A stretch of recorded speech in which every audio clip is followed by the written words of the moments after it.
Well, we could talk about copyright trials and pop music history, but let's talk song. This video is going to be a celebration of the genius of Ed Sheeran, especially in the lyrics section. I'm going to show you with examples within the song Thinking Out Loud how great a songwriter Ed Sheeran is on every regular Tuesday and what he does so perfectly well. So please forget all those copyright trial bullshit accusations and just celebrate the genius that Ed Sheeran actually is. I hope you enjoy the video. Let's get started. When your legs don't work like they used to before. We are going to start with a very controversial chord progression. Let's look at the chords.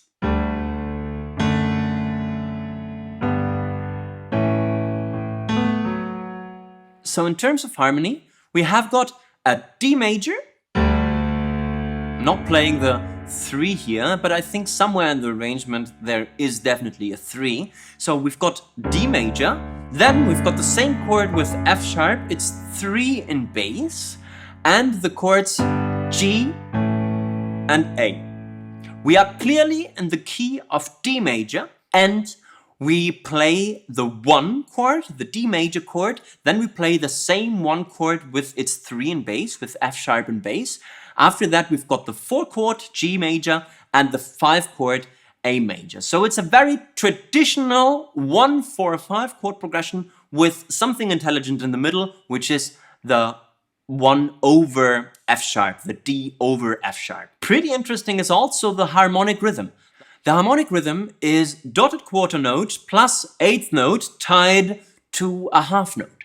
So that means that the second beat, the downbeat if you will, is anticipated by 1/8 notes. Let's listen to the sound of the harmonic rhythm.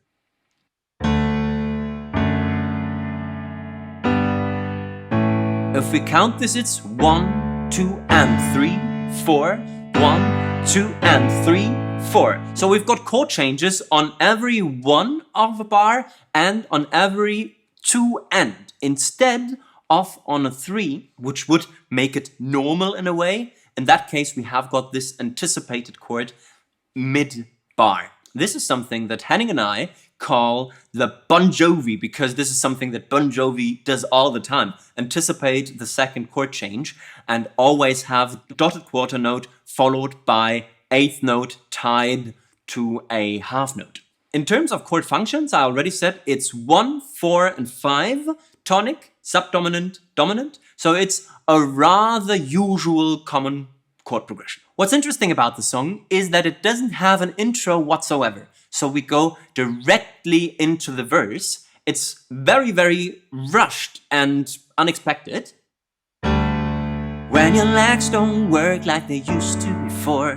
This is how the song starts. I accidentally played something really cool here, which I'm going to explain later. The first part of the verse has got a melody that starts on this anticipated chord change, okay? So on the 2 end of the first bar. And the melody goes like this. Okay, so we've got not very high. When your legs don't work like they used to before.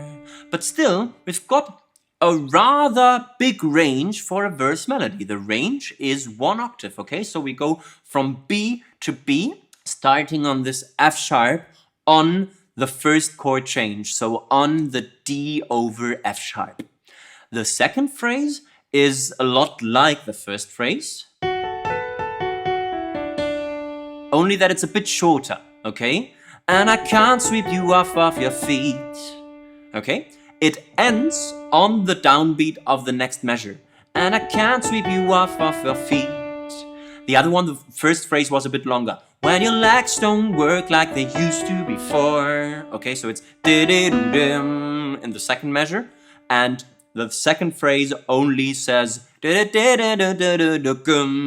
landing on the downbeat of the second bar. That means that the melodic rhythm, in a way, highlights the harmonic rhythm as well, in that we start on that Bon Jovi anticipation on the 2 end, and we end, at least the second phrase, on the downbeat where there's also a chord change, okay? So we've got dun, dun, when your legs don't work like they used to before. And even in that phrase number 1, the used has got a very important stress. Used to, before, everything else is like just not as important.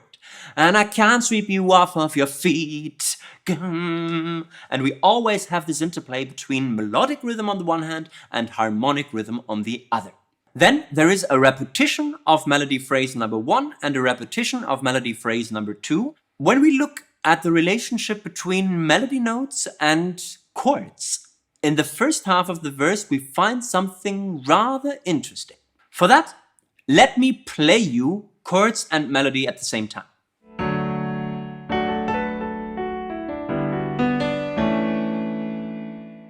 So this is the chords and melody together. Let's look at the relationship between notes and chords a little more. One observation that is quite interesting is that it only uses D major pentatonic notes. So this is the D major pentatonic scale, D, E, F sharp, A, and B. And the melody is... So it's not the D major scale because we don't play the C sharp and the G, but we do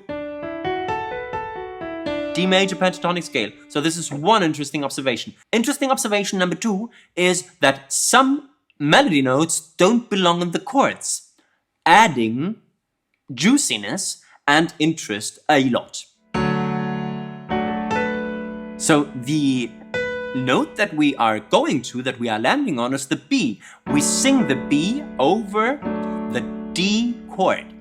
That is the 6th of the D chord, if you will. Nothing unusual when you use the pentatonic scale, but still something quite remarkable.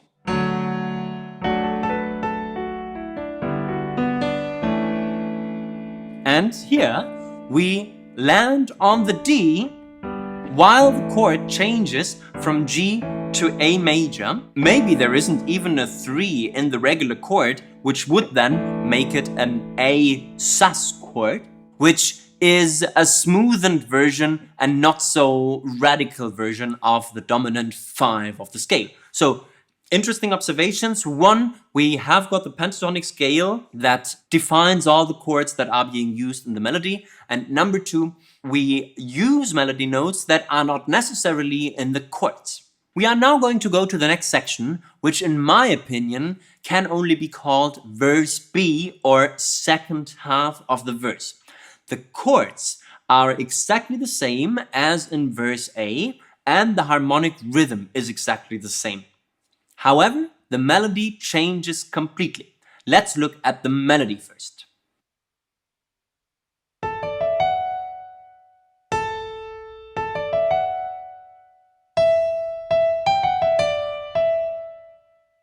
So, over the chords, it's...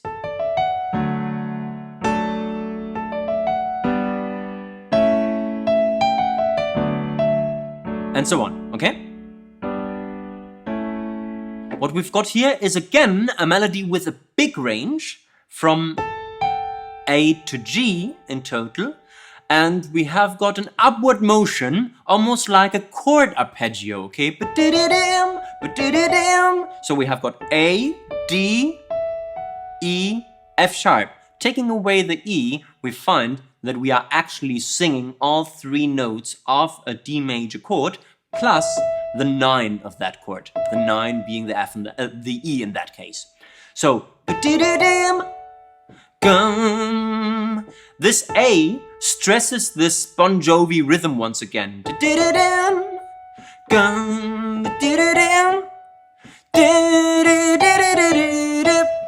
So we've got stress of the Bon Jovi rhythm even more than in verse A, and a totally different melody that changes melodic rhythm and melodic movement. We have got phrases that go up, and darling, I will be loving you till we're 70, and so on. This repeats again with other words. So much for verse B. We leave verse B and enter something that can only be described as a transitional bridge. Chords change and melody changes dramatically. Let's look at the chords first.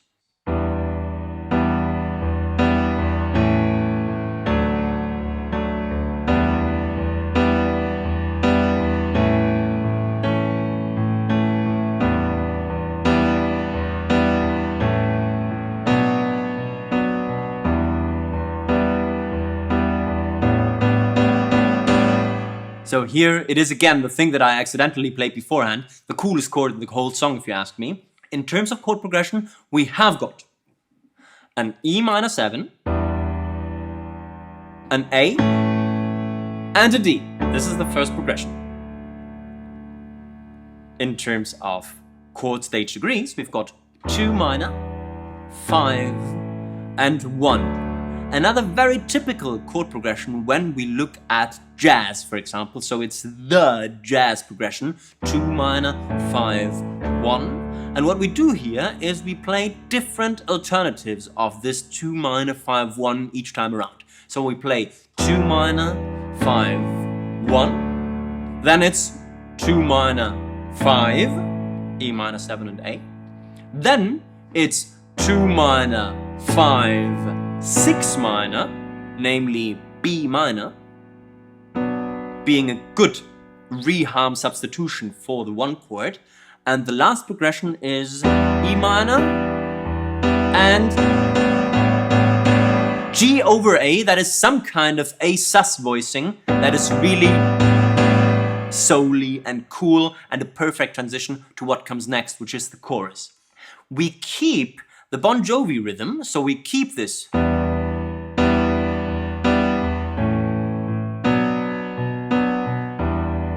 But it becomes less aggressive because in total we have less chord changes. So for example, the first anticipation doesn't change chords. Only here we've got the chord change and not always.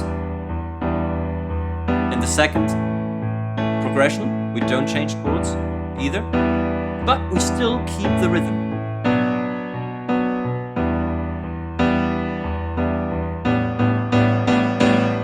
So we are aware of the contrast that we have to create when we go from the verse to the transitional bridge. We change the chords completely. We also change the melody, which we are going to look at in a second.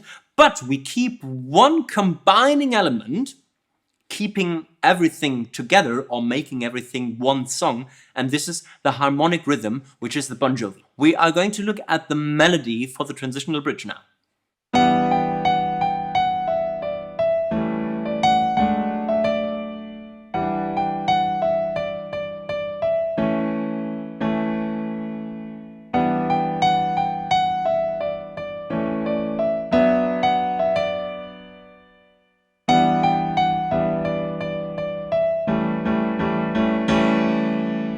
What we notice instantly is that this F-sharp melody note is very prominent and creates a really nice tension over this E minor 7 chord. So in E minor 7, F-sharp is the 9, so we've got a 9 as the rock-solid note in the melody, and this always goes to the E, I believe. So it's people fall in love in mysterious ways. No, we land on the D as the second rock-solid note. So we have got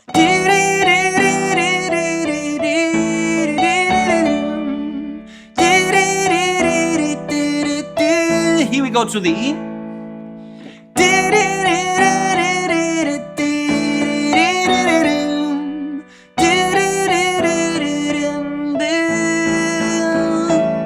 So, 3 rock-solid notes, the F-sharp, the D, and the E, and those 3 notes are very, very close to each other. So we narrow down the range. It's only 1/4, I believe. But with the chords, we build a lot of tension, landing on this very, very strong A sus voicing, G over A, that then leads us to the big highlight of the song, that is, of course, the chorus.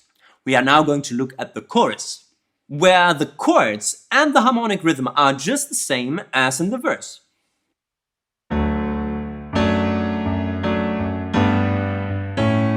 Nothing changes, okay? So everything's the same. What changes is the melody. The melody is built on a very, very simple motif that is just... It's a melody that relies strongly on, I don't even know the English word. In German, it's Triolen. Is it triplets? Is it groups of three? I don't really remember. I will make sure to have it here. I think it's triplet. Is it triplets? I don't know. So groups of 3/8 notes that fit within one quarter note, one beat. And the melody is very, very simple. A, G, and F. And of course, there are different variations of that melody depending on the lyrics that we use, but we've got 3 repetitions of this very, very simple motif. Take me into your loving arms, kiss me under the light of 1,000 stars, place your head on my beating heart. Then the title of the song, I'm Thinking Out Loud, is just thinking out loud. Very free in terms of melody. And then we've got something that I have to call a chorus tail, if you will, a tag that's at the end of the chorus. And this tag is, in terms of harmony, really interesting.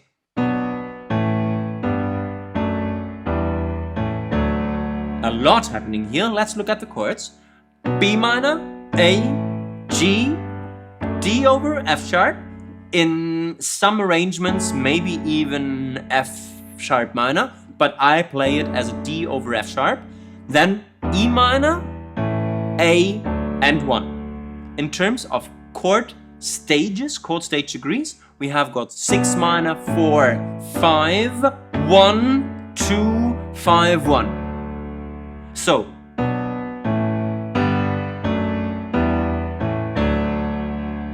it's a little cadence at the end of the chorus that kind of closes down everything. Bum, bum, bum, bum, bum, bum, bum. And especially this 2, 5, 1 at the end is very consequential and leads to something that is the end.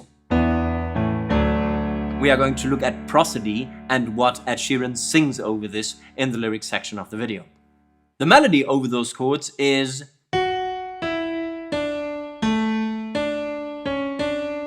only chord notes this time around. F sharp, E, D, A, D, C sharp, D. Always chord tones.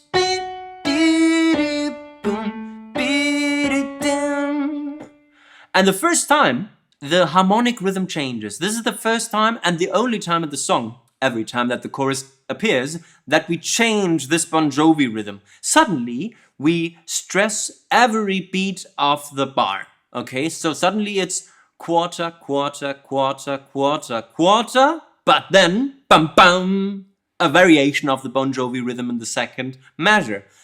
It's funny that this sounds like the odd rhythm, although this is the first time that the rhythm is actually played in the regular way, in a regular and constant way.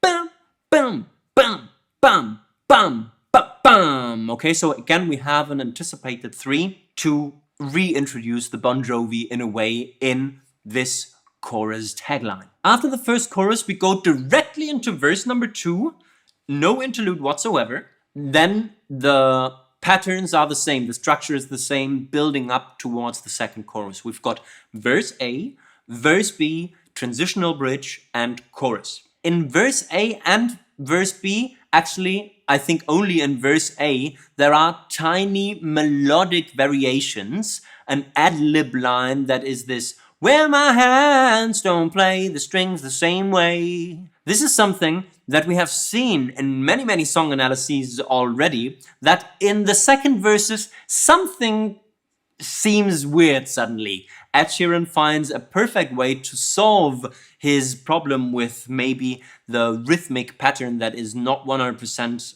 on point by introducing an ad-lib line that leaves the conventions established before. Where my hands don't play the strings the same way.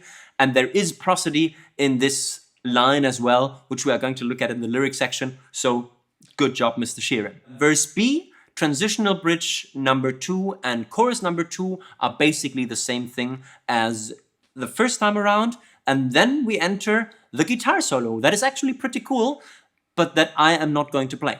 So what is the harmonic background of the guitar solo? The harmonic background of the guitar solo is the chord progression established in the verse that also appears in the chorus. Again, we have got D, D over F sharp, G, and A.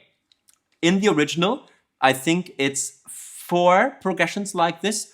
In my cover, I only played 2 because there is no guitar solo and it gets boring. But still, we find the same chord progression under the guitar solo, which is another useful thing. It's not a very good idea after having introduced 2 chord progressions and a lot of different melodies to suddenly come up with a third chord progression just because you need something new for the guitar solo. So the guitar solo is actually really, really cool. I'm not going to analyze the melody structure because it's just not my thing, but the chord pattern behind it is the chord progression that we know from the verse and from the chorus.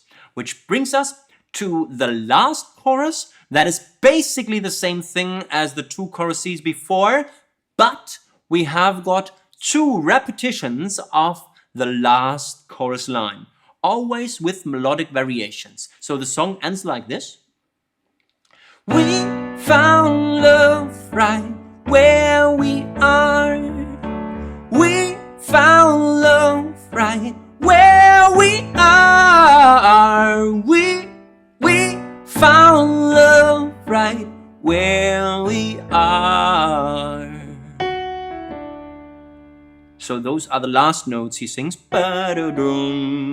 landing on the 1 of the scale and making it very, very, very resolved. We found love right where we are. Talking about prosody. We found love right where we are. We are perfectly fine where we are, which is why we play the tonic chord and we sing the root over it. Good job, Mr. Sheeran. I think that we have talked about chords and melody quite a bit. The true genius of Ed Sheeran is always in the words, which is why I'm going to spend some time looking at the words and celebrating the genius of Ed Sheeran. Verse number 1, when your legs don't work like they used to before. This is a very unconventional line. It's an image that we don't see or hear about very often. When your legs don't work like they used to before. Interesting. And I can't sweep you off of your feet. So legs, feet, we are in the same topic. Will your mouth still remember the taste of my love? Will your eyes still smile from your cheeks? So we have got the exploration of a body, if you will, in only 4 lines. So we've got legs and feet and mouth and eyes and cheek. So we are clearly in a very sensual context. In terms of rhyming pattern, we have got a rather traditional A-B rhyming pattern. So the A lines would be rhyme before and love, very loose, and the B lines would be feet and cheeks. When my legs don't work like they used to before, and I can't sweep you off of your feet, will your mouth still remember the taste of my love? Will your eyes still smile from your cheeks? What am I doing here? Like this, okay? So what Ed Sheeran does here is he, in my opinion, deliberately chooses almost but not quite rhymes, because he will get to perfection later on in the song. So he talks about the frailties, is that a word? The frailties of old age, and he paints a picture of, well, we are both going to be kind of old and not really sexy anymore, but still we are going to love each other. And this he underlines by using not perfect rhymes, because it's not perfect anymore. People have grown, people have changed. It's almost but not quite rhymes that underline this change of time and the cracks of history. In the first verse A, we have got a lot of yous, okay? So here, the singer clearly focuses on the girl, I believe, the other person in the relationship. So when your legs don't work like they used to before and I can't sweep you off your feet, Will your mouth still remember the taste of my love? Will your eyes still smile from your cheeks? So we have got a really clear focus on person number 2, on the girl. This changes in verse B. And darling, I will be loving you till we're 70. And baby, my heart could still fall as hard at 23. So we change focus. The camera, if you will, goes to the singer, goes to Ed Sheeran right away. And now we have got more I words, or a stronger focus on the poetic I, in a way. In verse B, we find the true genius of Ed Sheeran when we look at the way he uses internal rhyming to make everything cooler. So he does, and darling, I will be loving you till we're 70. Will and till rhymes, and although it's not the end of the line, this is something that he puts in the middle of the line, which is why it's called internal rhyming, and just shows off and makes everything cooler. And darling, I will be loving you till we're 70. And this 70 later gets rhymed as well. The second line goes like this. And baby, my heart could still fall as hard. So again, internal rhyme between heart and hard. Not really super rhyme, but never mind. And then at 23 closes the rhyme with 70. 70 and 23, by the way, is one of the 2 instances in the song where Ed Sheeran actually uses perfect rhyming. So here we see that things get together perfectly. And this here underlines prosodically, if that is a word, with those very, very well-written lines. Now, if we look at the transitional bridge in detail, we might find that it consists of 5 lines, which is rather unusual. So the 5 lines would be, and I'm thinking about how people fall in love in mysterious ways, maybe just the touch of a hand. Oh me, I fall in love with you every single day, and I just want to tell you I am. It's not really 5 lines, because this first line, and I'm thinking about how, is just something that Ed uses to add a melodic transition from the verse to the transitional bridge. It doesn't really belong in the melody. And baby, my heart could still fall as hard at 23. And I'm thinking about how. This is the way he goes from verse to transitional bridge. And the transitional bridge hits really hard when he says people. People fall in love. In the pre-chorus, we come back to the rhyming pattern A-B, A-B. People fall in love in mysterious ways. Maybe just the touch of a hand. We can't just stop after that. We need to listen to the second half of the pre-chorus. Oh me, I fall in love with you every single day. And I just want to tell you I am. What are you, in love? I think so, right? In love, probably. But at the same time, this ending of the pre-chorus, of the transitional bridge, builds a lot of tension, not just in the chords, but also in the words for the chorus. And I just want to tell you I am. Well, what are you? And the chorus, turns out, he sings about something totally different, and he does not say what he is. So that means that he probably meant, and I just want to tell you I am in love. But this definitely builds some tension towards the chorus. And the chorus goes like this. So honey now is a little bit like the and I'm thinking about how before the transitional bridge. So it's something that facilitates the transition between the transitional bridge to the chorus. It doesn't really belong to the melody. And the first time that the melody is really on point is when it says, take me into your loving arms. Kiss me under the light of 1,000 stars. Place your head on my beating heart. I'm thinking out loud. Another ad-libby line that doesn't really belong in the chorus, but became the title of the song. And then we've got this chorus tail. So maybe we found love right where we are. Okay. When we look at the rhyming pattern in the chorus, we see that in a way, all lines rhyme with each other. Take me into your loving arms, kiss me under the light of 1,000 stars, place your head on my beating heart. I'm thinking out loud, of course, is something else. And even this, we found love right where we are, is also an R, R's, whatever rhyme. Again, we are talking about almost rhymes. We are not talking about perfect rhymes.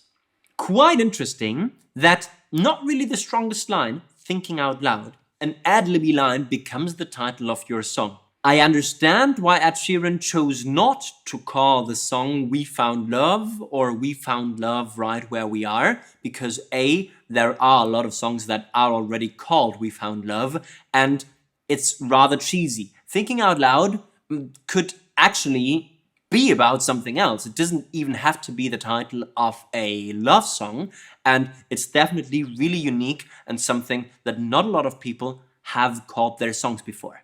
Second verse. Remember how in verse A, B, first time around, we had the camera on you first, on the girl, and then the camera went to the I, to the singer. This time around, we change focus, and this is something you only see when looking carefully at the lyrics. Genius by Ed Sheeran to switch focuses in verse A and verse B. When my hair's all but gone and my memory fades, and the crowds don't remember my name, so it could actually be about Ed Sheeran himself being a pop star and then being forgotten when he's older. When my hands don't play the strings the same way, because they are old and shaky, I know you will still love me the same. But still, the focus is very much on I. A rhyming pattern is the same as the first time around in verse A, so A, B, A, B. When my hair's all but gone and my memory fades, and the crowds don't remember my name, when my hands don't play the strings the same way, I know you will still love me the same. We could argue that it's actually A rhyme, but with the same and name rhyming so perfectly, I would rather interpret it as a very close and familiar A, B pattern. I promised you that we would talk about this ad-lib line, where my hands don't play the strings the same way. In my opinion, this is another part that he does brilliantly. So yes, maybe the metric rhythm and the melodic rhythm are not the same as established in verse number 1. But prosody, when my hands don't play the strings the same way because they are shaky and I don't really remember the lines, that makes this ad-lib thing suddenly perfectly reasonable. Right? So, where my hands don't play the strings the same way, he doesn't really know what he's doing, and this is a perfect prosodic example for a person that's old and doesn't really remember their own songs. Bah! Really cool. Second verse B now focuses on the you. Now goes back to the girl. 'Cause honey, your soul could never grow old, it's evergreen, and he does this internal rhyming thing again. 'Cause darling, your soul could never grow old, it's evergreen. Baby, your smile's forever in my mind and memory. And baby, your smile's forever in my mind and memory. So, same internal rhymes also in the second verse B. This is how you do it. Very, very, very good. Plus, as I said, this shift of focus, this very thoughtful shift. Now I'm looking at me, then the camera moves, and we're looking at the girl, and we go back to me, and we shift everything in the second verse. This is just genius lyric writing, I must admit. And it's not even the strongest Ed Sheeran song, if you ask me. So it's an average Ed Sheeran song, and he just does it. People are going to hate me for that statement. It's an average Ed Sheeran song because it won, I think, every Grammy there is to win. In my opinion, there are stronger ones, but never mind. It's just really, really, really great songwriting craftsmanship. This is what this guy does for a living, and he does it well, and he deserves everything coming his way. Everything good. No copyright trials. He doesn't deserve those. He even sits down and writes the second transitional bridge. He doesn't just copy-paste from the first one because he wants to say something else. He says, people fall in love in mysterious ways, another thing that he takes from transitional bridge number 1. But then, maybe it's all part of a plan. Me, I keep on making the same mistakes, hoping that you understand. Okay, so we change words. We have got something that is, in a way, apologetic, that is... yes, we are going to get to old age together, but that is if you forgive all the stupid things that I am doing every day. So it's kind of reflective and a new perspective within the song. And then we have got chorus number 2, we have got solo, we have got chorus number 3, we have got those 3, we find love where we are. And we have got this perfect prosody at the end when he says, we found love right where we are. We found love right where we are, which is why we are landing on the tonic chord, which is why my melody is going down from the 3 to the 1, and we are home, settled, and very, very hopeful towards the future, and the song is over. I guess this is it. As always, if you like this, please make sure to like the video, to subscribe to the Let's Talk Song channel, to hit the bell to get notified when a new video comes out. It's usually every Saturday. To write comments and tell me how you liked it and tell me which songs you want me to analyze. The almost but not quite complete guide to songwriting is not on sale anymore, but we are selling it. Just for 449 euros, which is still not a lot of money for what you're getting. So make sure to get your copy right now and today, or wait for the next sale, which is probably going to be sometime soon. I guess we've talked song. You can talk about copyright trials in the pop music history. When your legs don't work like they used to before, and I can't sweep you off of your feet,